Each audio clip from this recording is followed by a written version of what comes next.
অনেক আশা নিয়ে দুইজন বাইরে বেরোয়ছিলাম। আজকের দিনটা ছিল 2025 সালের প্রথম দিন। বেশি আশা করলে কখনোই আমার পূর্ণ হয় না।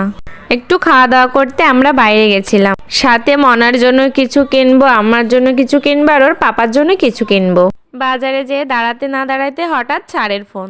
বললো ছাড় ফোন দিয়েছে, এখন তো আমাকে যেতে হবে, তোমরা এখানে দাঁড়াও, না হলে কিছু কেনাকাটা করতে থাকো, আমি একটু পরে আসতেছি। আমি বললাম ওকে যাও, আমরা এখানে দাঁড়িয়ে আছি।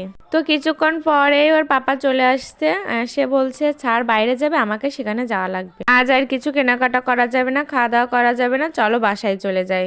তখন সত্যি এতটাই খারাপ লাগছে, কত আশা নিয়ে আসছিলাম। সত্যি বেশি আশা নিয়ে আসলে কখনোই পূরণ হয় না, এটা সত্যি বাস্তব কথা। মনার জন্য দুইটা প্যান্ট নিয়ে আমরা সোজা চলে আসছিলাম বাসার উদ্দেশ্যে।